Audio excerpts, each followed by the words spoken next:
Boa tarde, 15 de outubro de 2018, aula para Biologia, aula de Embriologia Geral, turmas 12A e 20A. Hoje nós vamos falar sobre a implantação aqui na aula teórica e sobre bilaminar e trilaminar nas aulas práticas. Bem, então, conforme algumas pessoas assistiram a aula aqui e outras viram pelo vídeo, né? O processo de fertilização ocorre aqui na ampola, né? Logo depois da fertilização se forma uma célula com 2 pronúcleos, o óvulo está aqui. No momento em que ocorre a fertilização, a gente começa a contar o tempo do embrião, tá? O tempo da gestação. Então, começou dia 1 aqui. Aí a gente passa o quê? Óvulo, nas 12, 24 primeiras horas aí, seria o óvulo. E quando ocorre a singamia, a união do pronúcleo masculino com o pronúcleo feminino, a gente tem a formação do zigoto, tá? Esse zigoto já foi ativado, né? Porque com a fertilização ocorre a ativação do ovócito 2. Ocorrem várias coisas, entre elas um incentivo para que uma ativação para que esse ovócito 2 passe pelo processo que vem a seguir, que são as clivagens.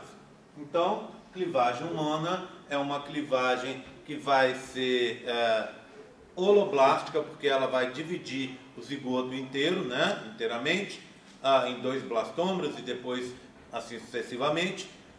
É uma clivagem desigual, porque os blastômeros que se formam têm inicialmente volume diferente, desigual, quase igual ou subigual. É assincrônica, porque a gente forma número ímpar de células, não é isso? Você tem clivagens com 3, clivagens com 5. Por que acontece esse número ímpar de células? Porque os blastômeros do lado direito e os blastômeros do lado esquerdo não se dividem ao mesmo tempo, devido provavelmente àquela diferença de tamanho inicial que a gente viu. Então, ele é assincrônico, tá? Ele não tem, o processo em si não tem vitelo no interior. Os zigotos e os blastômeros não têm vitelo, apesar de ter outras reservas nutritivas. Por isso o processo é chamado também de alésto, apesar de que alguns autores ainda usam a denominação isolésto. Então as duas são possíveis na prova, tá? Então ele é holoblástico, isolésto ou alésto, desigual, subigual ou quase igual, assincrônico e rotacional. Ele é rotacional porque quando você lembra da primeira clivagem, ela faz o eixo, né? Então, quando ela acontece do lado direito, se ela for horizontal, por exemplo, quando ela voltar para o lado direito de novo, ela vai ser vertical. Se ela for do lado esquerdo, por exemplo, vertical, quando ela voltar para o lado esquerdo, ela vai ser horizontal. Você tem uma mudança de eixo em cada lado em clivagens sucessivas. E esse processo, essa rotação, torna a clivagem rotacional. Tá bom? Bem, as clivagens vão ocorrendo. Com 16 células se restabeleceu a razão entre o volume do núcleo e o citoplasma. Essa razão identifica uma fase que a gente chama de mórula, que é uma fase do processo de clivagem. Tá? A mórula é uma massa compacta a partir de 16 células na espécie humana. O que acontece na mórula? Uma compactação, depois de algum tempo ela vai se compactar. Por quê? Porque as células de fora dela vão fazer junções adesivas e oclusivas. Quando ela se compacta, a mórula diminui de tamanho. E aí elas começam a bombear íons para o interior dessa mórula, tá? Íons que vêm das bombas de sódio e potássio. Junto com esses íons vai água. E aí o nosso embrião que estava na fase de clivagem ou segmentação vai mudar de fase. Vai passar para a fase que a gente chama de blastulação ou blástula. O embrião em blastulação ou blástula é chamado de blastocisto. Ele tem 3 áreas diferentes. Na parte de fora, aquelas células que formaram, que compactaram, não é isso? Que estão com junções adesivas e oclusivas, vão formar o que a gente chama de trofoblasto. Esse trofoblasto tem a ver depois com o processo de formação de estruturas como a placenta. A gente vai ver mais para frente, tá? Então, trofoblasto. Lá dentro você tem um grupo de células com localização fora do centro. Esse grupo de células a gente chama de embrioblasto, ou massa celular interna, ou maciço celular interno. O embrião vai vir dessas células. E existe uma cavidade. Essa cavidade é chamada cavidade blastocística, ou também chamado de blastocele. Então, o embrião, nesse momento, ele tem esse aspecto que eu acabei de descrever.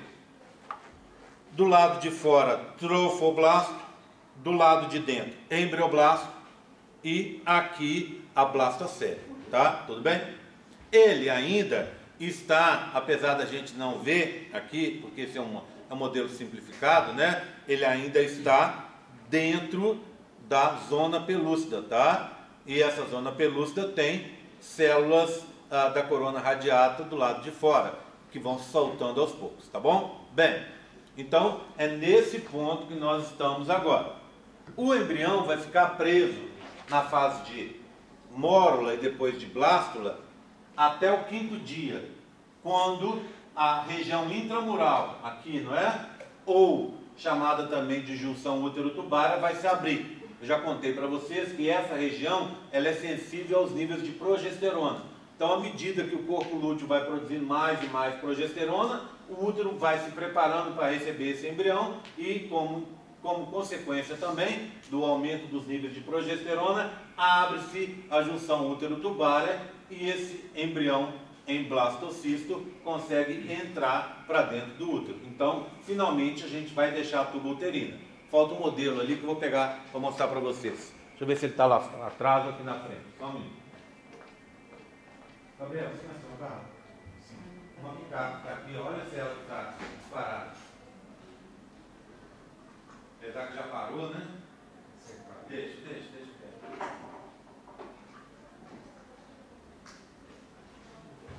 Obrigado.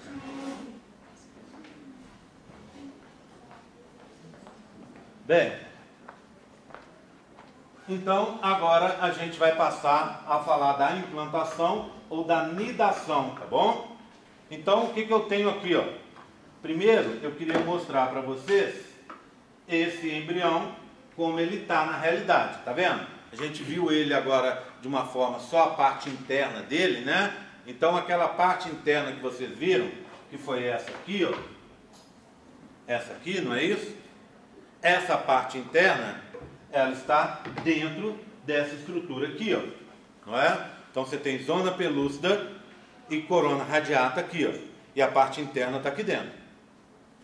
Aqui, tá bom? Fechadinho, tudo bem? Tá? Então só para representar a parte interna. Aqui nós temos o que? Os dois polócitos. O polócito 1 e o polócito 2 estão aqui. Tudo bem? Tranquilo? Estão aqui. Tá? Deixar aqui. Bem, então a gente começa a implantação contando para vocês as fases da implantação. Implantação, primeiro, é só preciso descrever, é o processo através do qual o embrião vai conseguir entrar para dentro ali do extrato funcional do endométrio. É ali que ele vai se desenvolver, tá bom? Então, essa implantação, vê bem, essa figura é uma figura cortada, tá? Essa parte aqui, ó, deveria estar aqui embaixo. Eu cortei para simplificar a visão, tá? Tudo bem? Então, vamos olhar o primeiro quadro aqui e depois a gente olha o quadro de cá, tá? Eu começo assim, ó. Aqui está o embrião. Ele está envolto pela zona pelúcida, igual vocês viram. Então, a primeira coisa que ele tem que fazer é eclodir da zona pelúcida. Então, a primeira fase da implantação é a eclosão do blastocisto, ou também chamado eclosão da zona pelúcida. O embrião que está preso por essa zona pelúcida, ele tem que sair dela, tá? Só que antes de falar sobre o processo, eu queria aproveitar, porque vai ser a última vez que a gente vai ver a zona pelúcida, eu queria colocar aqui para vocês as funções dessa zona pelúcida, tá bom? Então vamos colocar aqui, ó, zona pelúcida, tá? E como todas aquelas coisas importantes, eu faço questão de escrever, tá? Bem, então o que a zona pelúcida faz? Eu já sei uma coisa, já aprendi isso. Ela é importante, essencial para a fecundação. Isso eu já sei, não é? Pronto. uma coisa, uma função, mas ela tem outras. Por exemplo, a zona pelúcida é formada por glicoproteínas ZP1, ZP2, ZP3. Nós já aprendemos também. Essas glicoproteínas, elas não têm o que a gente chama produção de moléculas imunogênicas ou alergênicas. O que são moléculas imunogênicas ou alergênicas? São moléculas que causam reação imune no nosso organismo. Tá? Então, por exemplo, vem um micro-organismo lá, invade o meu organismo. A partir dessas moléculas, o meu sistema imune consegue reconhecer esse micro-organismo e atacar esse micro-organismo. Mas o ZP1, ZP2, ZP3 não tem essas moléculas. E eu até contei aqui naquela aula de experimento, lembra que eu falei para vocês, que era possível pegar o ZP1 de uma menina e usar na outra menina, o ZP2 de uma menina e usar na outra, misturar ZP3 de várias meninas. Por quê? Porque eles são exatamente iguais, tá? Então, por que ele, já que ele não tem moléculas alergênicas, ele não causa, ele protege a menina contra a atuação do sistema imune. Ele não causa o ataque do sistema imune. Então, protege contra o ataque do sistema imune materno, não é isso? 3. Vocês se lembram que a zona pelúcida, na hora que eu mostrei a zona pelúcida aqui, eu falei para vocês que eram filamentos de ZP2 e ZP3 unidos por ZP1 e que depois do processo de bloqueio lento da polispermia, ficava filamentos de ZP1 e ZP3 com ZP2 fazendo grumos? Bem, independente se é uma coisa ou se é outra, esses filamentos, eles estão com arranjo tridimensional, tá? E como eles são com arranjo tridimensional, eu até quando dei a aula eu falei para vocês que lembrava um feltro, tá? Na verdade, a gente diz que aquilo ali, como é uma estrutura molecular, a gente diz que aquilo ali faz uma peneira molecular.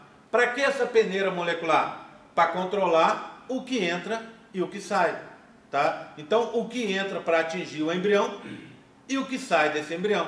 Então, todo composto que for atravessar a zona pelúcida, ele vai ter que interagir com ZP1, ZP2, ZP3, senão ele não consegue entrar, tá? Então, funciona como uma peneira molecular que controla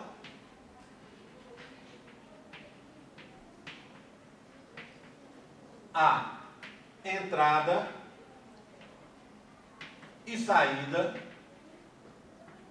de substâncias no interior do embrião.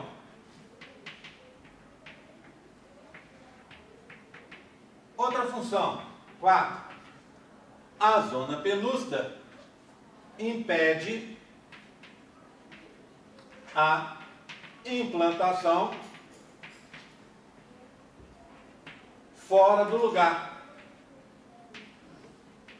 Essa implantação fora do lugar, a gente vai passar a dar um nome para ela agora. A gente vai chamar de ectópica, tá? Ectópica. Implantação ectópica. Ecto é fora, não é isso? Vocês lembram lá dos ectoparasitas? Carrapato, pulga. O que são ectoparasitas? Parasitas que ficam do lado de fora do corpo. Então, ecto é fora. Tópico é local, não é? O médico te dá um medicamento tópico, é para passar no local, não é para tomar, não é? Então, ectópico, que age exatamente no local, tá?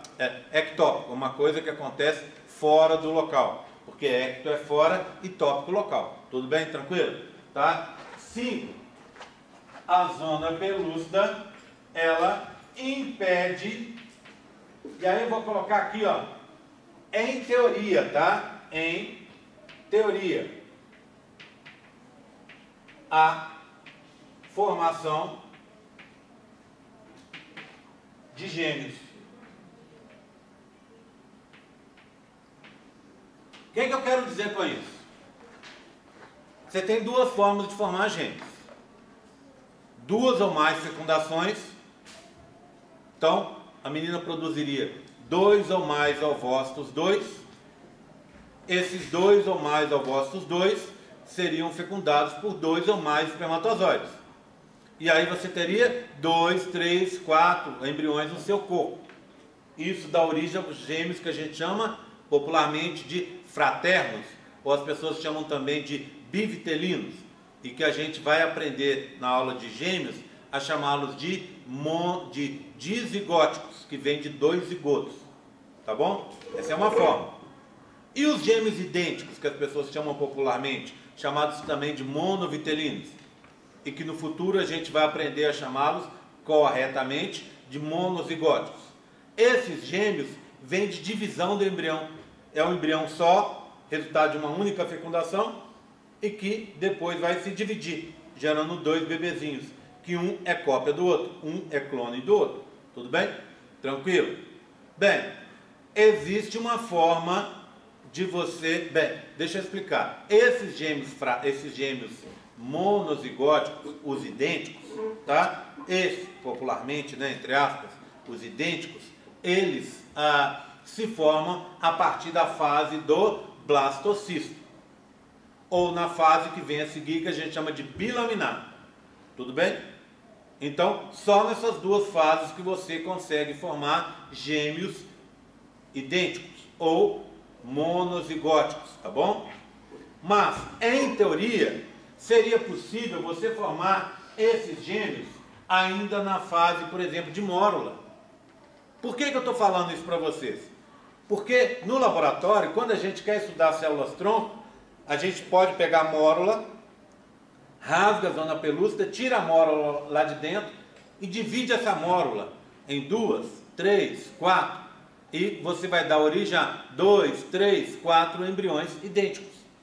Tá certo? Por isso que eu estou dizendo que é em teoria, porque na prática a gente nunca conseguiu comprovar a formação de um embrião humano, pelo menos assim.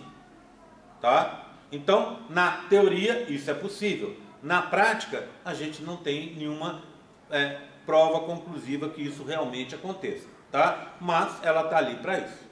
Certo? Ela vai proteger esse embrião enquanto ele passa pela tuba, entra no útero e chega no local certo para ele se implantar. Então, essa seria uma função da zona pelúcida. Tá bom? Ok? Tranquilo? Tá? Bem, então a zona pelúcida está lá. O que vai precisar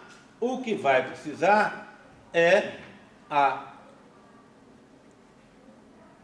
4 horas.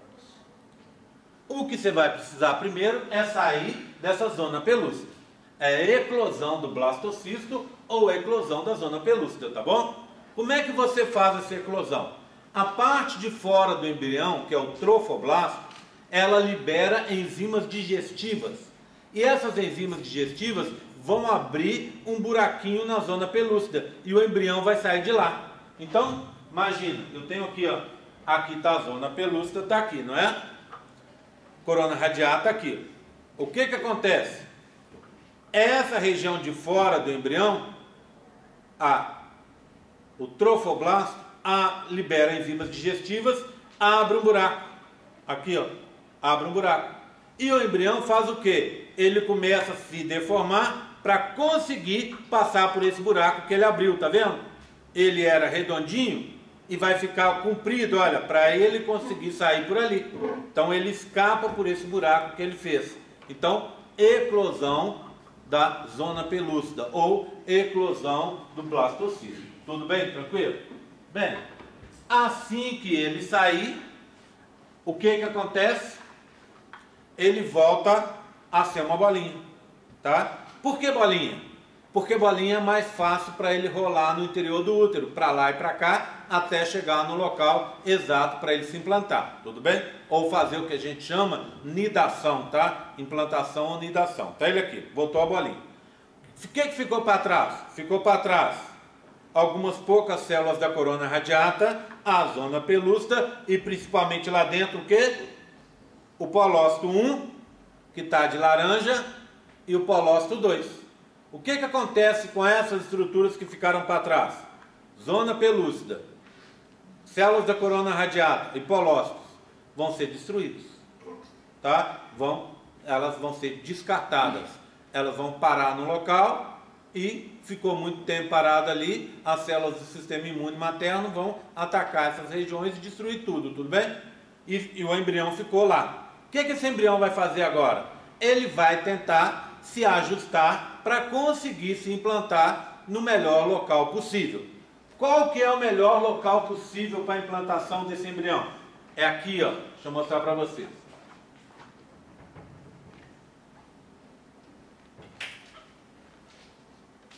O melhor local para a implantação do embrião é no local que você tem mais espaço. Então é o quê? No terço superior do útero, tá vendo? Ó? Na região do fundo ou na região superior do corpo do útero. Vocês se lembram? Que aqui é o colo, aqui é o fundo, e esse espaço entre os meus dedos aqui seria a região do corpo. Então ele fica no terço superior do corpo ou no fundo do útero, onde ele vai ter mais espaço. Bem, então a primeira coisa que eu contei para vocês do processo é a eclosão do blastocisto. 1. 2. O que ele vai ter que fazer? Ele vai ter que formar vai ter que passar por um processo que a gente chama de aposição ou posicionamento. Tá? O que seria essa aposição ou posicionamento?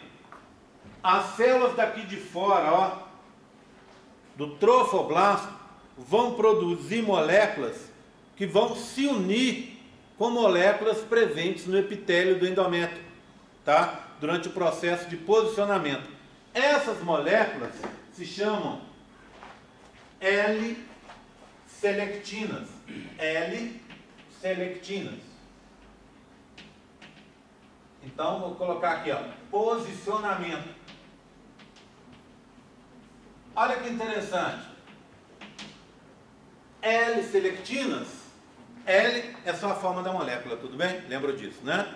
Selectina, porque é uma molécula que faz seleção.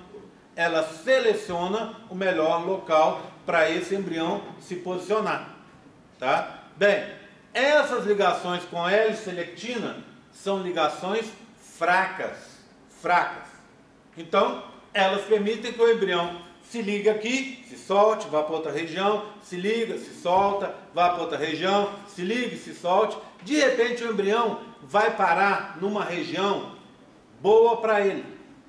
E aí ele vai ficar mais tempo ali.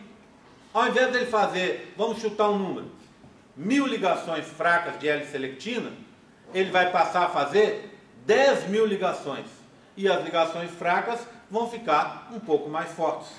Tá? Bem, passou um tempo, aí ele vai entrar numa fase que vem a seguir, que a gente chama de adesão. Tá? Adesão. O que acontece na fase de adesão?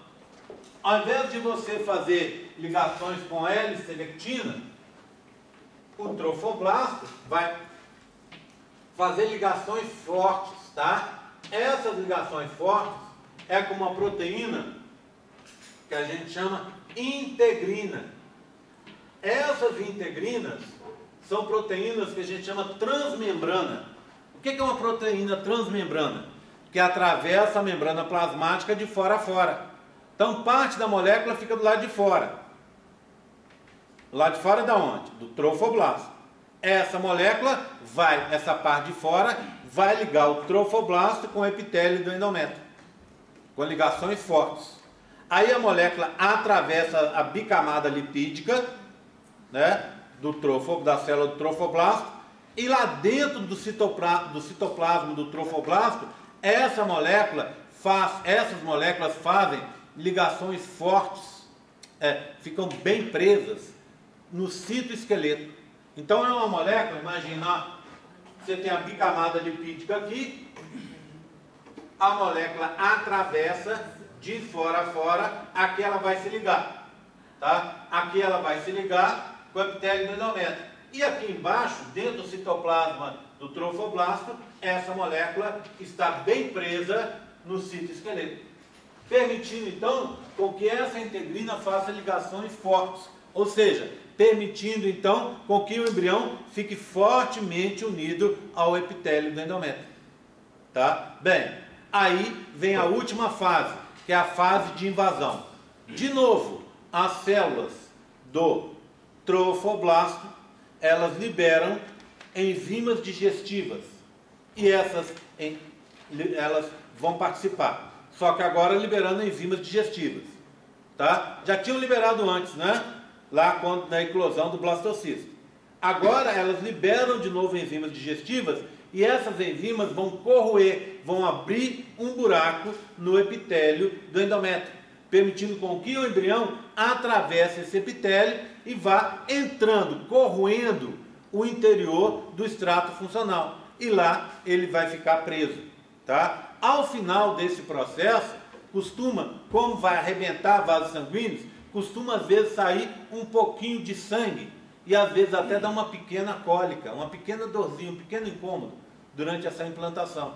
Então, às vezes, em algumas meninas, pode acontecer o surgimento de algumas gotinhas de sangue, mas é um sangue diferente, é um sangue resultado desse processo de implantação do embrião dentro do útero, tá? Então é o que a gente chama de invasão, tá? Olha ele aqui, ó.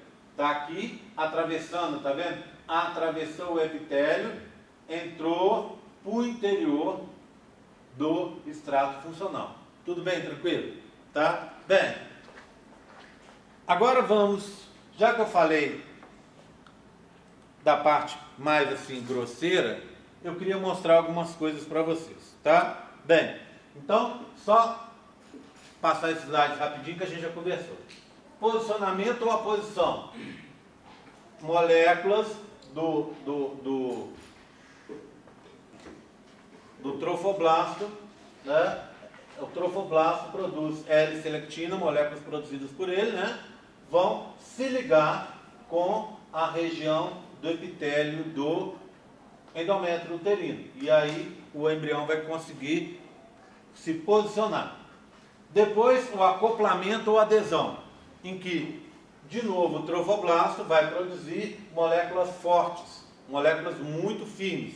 Essas moléculas, que a gente chama de integrinas, vão permitir com que o embrião fique preso ali na posição correta, tá? Mas ainda existe uma terceira molécula que eu preciso contar para vocês, a tal da mucina.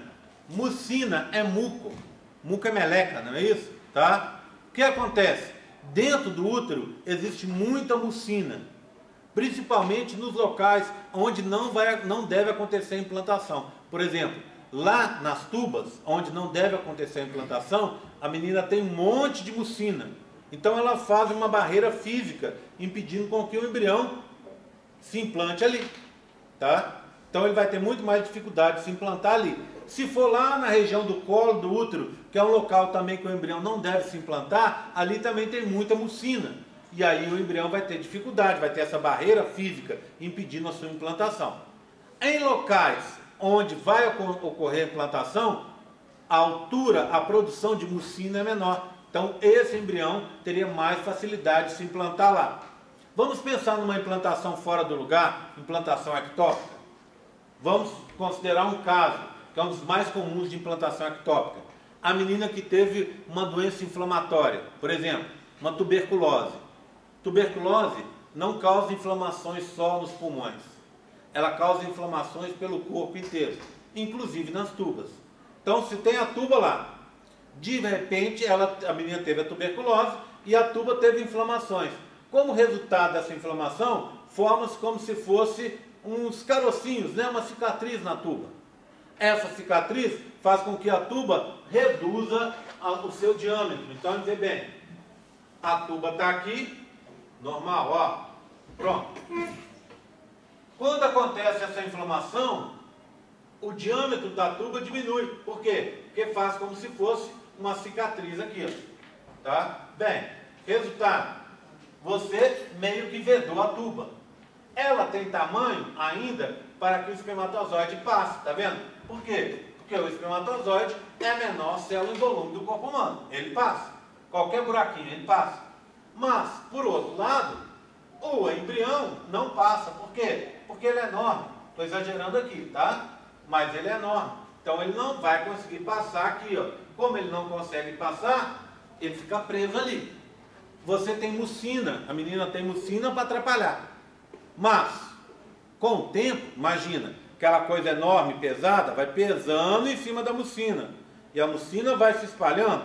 E aí o que acontece? Daqui a pouco o embrião consegue se implantar ali. E se ele se implantar ali, dá um problema enorme. Tá? A menina, depois de 1 mês, até 2 meses de gravidez, ela começa a sentir, o embrião começa a crescer, ela começa a sentir cólicas enormes. E aí ela vai para o médico vai fazer ultrassom e vai ver que esse embrião está implantado no local errado, que teve a tal da implantação ectópica. Se não tirar, esse embrião vai crescer e vai arrebentar a tuba. E se arrebentar a tuba, morrem os dois, o embrião e a mãe. A hemorragia que dá ali é enorme e acaba ocorrendo a morte da mãe. Então, o médico vai ter que vir, vai ter que cortar aquela tuba e retirar a tuba com aquele embrião que morreu, tá? Que não vai para frente, tá bom? Então vai ter que ser feito esse processo. É a tal da implantação ectópica, tudo bem? Bem, seguindo. A invasão, então, ocorre pela entrada do embrião para dentro do útero, no extrato funcional. É a parte do trofoblasto que vai fazer com que esse embrião consiga liberar enzimas para conseguir entrar. Bem, mas repara numa coisa. Repara aqui. Está vendo a parte onde não entrou? Aqui, ó. Ainda é trofoblasto. Mas a parte que entrou, olha, daqui para cá, já teve uma modificação. O trofoblasto, à medida que o embrião vai entrando para o interior do útero, para o interior do endométrio, esse trofoblasto gera 2 tecidos, ele se modifica. O tecido mais interno é um tecido normal, com uma célula nuclear, formado por células nucleadas, tá? Esse tecido é um tecido muito celularizado, tem muitas células. Então a gente chama isso de citotrofoblasto. O tecido de fora já é diferente, olha ele aqui, ó. Olha, é o tecido que está fazendo a invasão. Esse tecido que está fazendo a invasão, a gente chama ele de sincício trofoblasto, tá? Assim, ó, que se escreve, olha.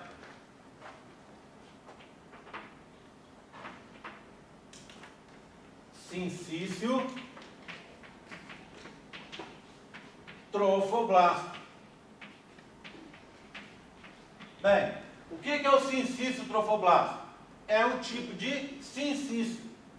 O que é um sincício?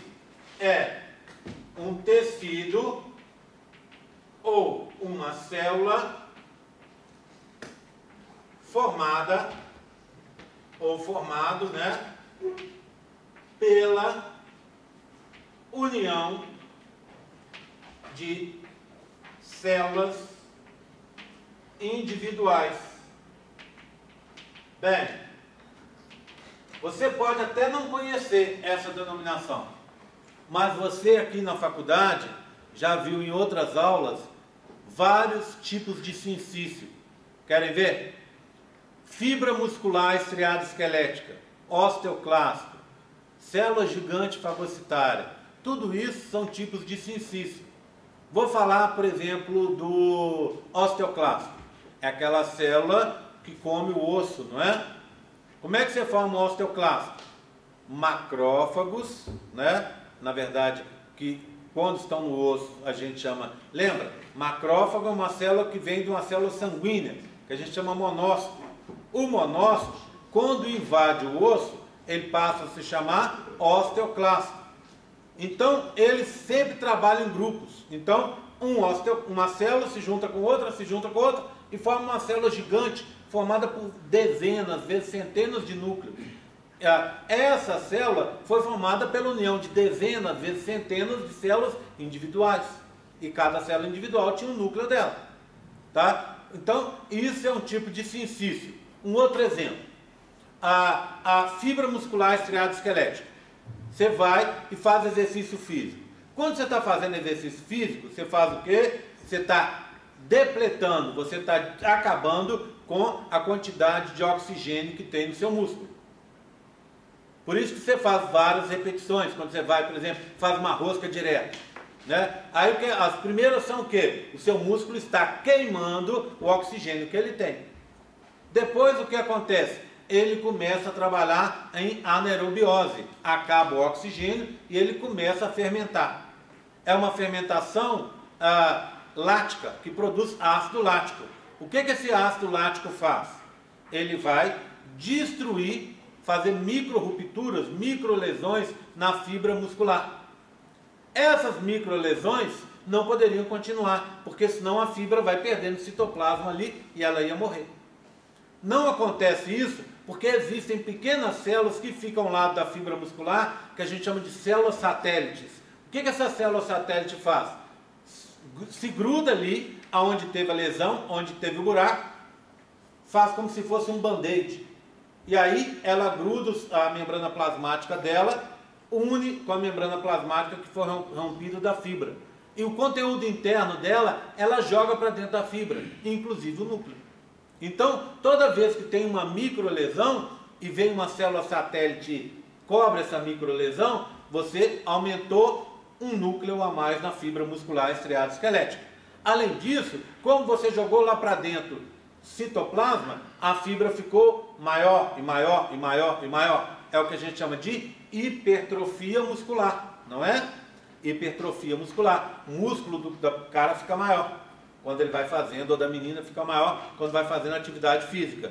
Também a atividade física faz com que essas células satélites se unam, formando uma célula grande, gigante, que é a fibra muscular. Esse processo de formação de novas fibras, a gente não chama de hipertrofia, a gente vai chamar de hiperplasia. Então, quando você faz academia, ou faz uma atividade física, você está ganhando novas fibras musculares, por hipertrofia ou por hiperplasia, tá? Bem, entenderam então o que é um sincício? Então, esse é o sincício trofoblasto. Essa célula aqui, ó, gigante, formada por vários núcleos. Da onde estão vindo os núcleos para o sincício trofoblasto? Estão vindo a partir do citotrofoblasto. Então imagina essa célula aqui, ó. Ela sofre mitose. Uma filha fica aqui. A outra vai para onde? Vem para cá. Para compor o sincício trofoblasto, tá? Então é isso aqui, ó, só para a gente encerrar. Que a gente vê. Olha aqui, ó. Vê bem.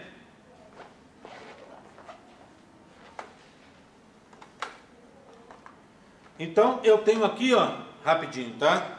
Uma fatia representando o útero. Então aqui seria perimétrio, epimétrio, miométrio, endométrio, na extrato basal, extrato funcional e epitélio dele está aqui. Então vê bem, eu começo assim, ó, mostrando para vocês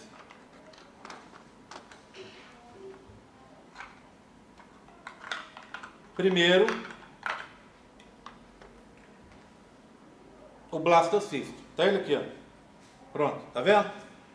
Fazendo junções adesivas, né? Fazendo junções fracas no parte de acoplamento, né? E fazendo junções fortes depois na parte de adesão. Tá aqui, usando L-selectina e integrina, tá bom? Tá vendo, ó, como é que ele é? Agora, olha aqui, ó. Começou a invasão. Olha ele aqui, ó. Tá invadindo. A parte que entrou modificou, tá vendo? Era amarelo, ficou esse laranja. E por dentro do laranja, se a gente vê, tem um outro tecido que é o citotrofoblasto. Então o amarelo, que era só trofoblasto, virou sincício do lado de fora, laranja, e citotrofoblasto do lado de dentro, que a gente vai ver que é lilás, tá? Que é roxo, na verdade. Tudo bem? Tá. Aí, ó. Onde não implantou, ainda é só trofoblasto. Passamos mais um pouco. Olha esse embriãozinho aqui agora, ó. Aqui. Vou colocar lá aqui. Pronto. O que aconteceu? Ele está quase todo laranja, ou seja, quase todo formado pelo sincício trofoblasto. Mas tem uma partezinha que ainda não implantou. Olha aqui, ó. É só trofoblasto, tá? Tudo bem? Ok? Agora eu tenho um último, que se implantou totalmente. Ó. Pronto. O que aconteceu com ele? Não tem mais trofoblasto. Ele tem do lado de fora sincício trofoblasto. Do lado de dentro, se a gente olhar, ele tem citotrofoblasto, tá? A gente vai ver num próximo modelo como isso acontece. Ok? Tudo bem? Tranquilo? Tá? Fazer a chamadinha. Me lembra uma coisa. Eu combinei hoje a aula para vocês, para quem vai fazer a prova de quarta, é às 6 ou às 7? Às 7, né? Bem, fui inteligente, porque tem que ir em casa pelo menos comer um rango, né?